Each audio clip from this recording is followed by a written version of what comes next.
로마서 11장 6절로 10절 말씀. 만일 은혜로 된 것이면 행위로 말미암지 않음이니 그렇지 않으면 은혜가 은혜되지 못하느니라. 그런즉 어떠하냐? 이스라엘이 구하는 그것을 얻지 못하고 오직 택하심을 입은 자가 얻었고 그 남은 자들은 우둔하여졌느니라.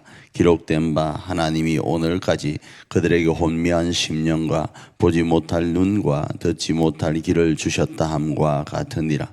또 다윗이 이르되 그들의 밥상이 올무와 듣과 그치는 것과 보응이 되게 하시옵고 그들의 눈은 흐려 보지 못하고 그들의 등은 항상 굳게 하옵소서 하였느니라. 제목을 두 가지로 붙이고 말씀을 나눠볼 수 있을 것 같아요. 조금 세속적인 제목일 수 있는데 이스라엘의 똥고집 이렇게 하나 잡을 수도 있고 또 다르게는 값없이 주시는 선물, 은혜 이렇게 잡고 말씀을 나눌 수 있을 것 같습니다. 오늘 본문에서는 은혜와 행위에 대한 부분을 말씀을 계속 연결해서 하는데 하나님은 은혜로 구원을 주시려고 하십니다. 그 이유는 지난번에도 말씀드린 것처럼 하나님의 뜻이기도 하지만 우리 입장에서 보았을 때 하나님의 나라를 세움에 있어서 은혜 아니고는 하나님의 나라를 세워가기가 어렵습니다.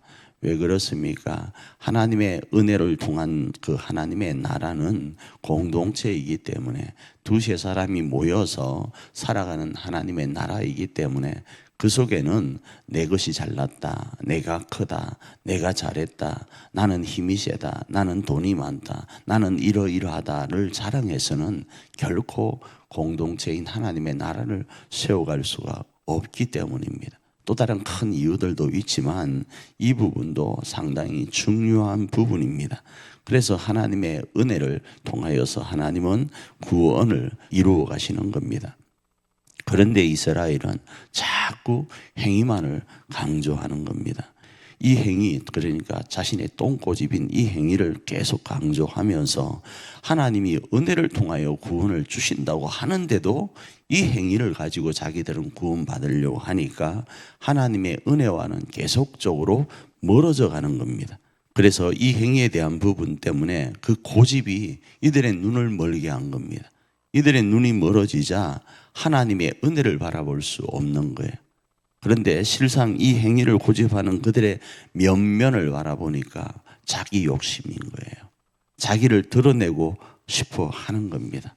마치 아담과 하와가 그 옛날 하나님을 떠나면서 하나님과 같이 되고 싶어 하던 그들의 욕심과 마찬가지로 말이죠.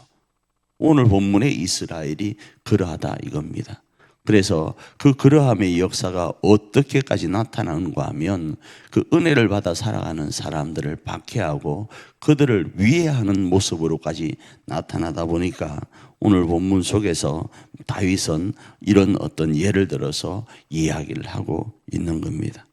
그럼 오늘을 사는 우리는 어떠한가? 오늘을 사는 우리도 이 이스라엘의 똥고집과 같은 모습 속에 갇혀서 그 고집으로 신앙생활을 하는 경우가 있을 수 있습니다. 분명히 하나님은 이런 방식으로 어떤 일을 감당하기를 원하시는데 그래서 그 뜻이 우리 교회와 가정 가운데 이루어지기를 원하시는데 자꾸 그 뜻은 무시하고 우리 것만을 고집하는 겁니다.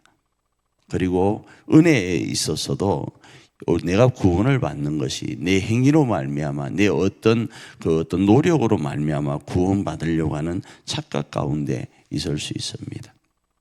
그래서 이 말씀은 오늘 우리 삶에 적용할 때는 나의 모든 모습 그것 하나님 바라보시기보다 하나님의 철저한 은혜를 의지하는 자를 구원하기를 기뻐하시고 하나님을 의지하고 찾는 자를 들어서 쓰기를 원하시는 하나님의 뜻을 발견하면서 값없이 주시는 선물인 이 은혜로 오늘도 넉넉히 살아내기를 원하고 이 은혜로 오늘도 승리하며 우리 교회와 가정을 세워가는 저와 여러분 되기를 축복합니다.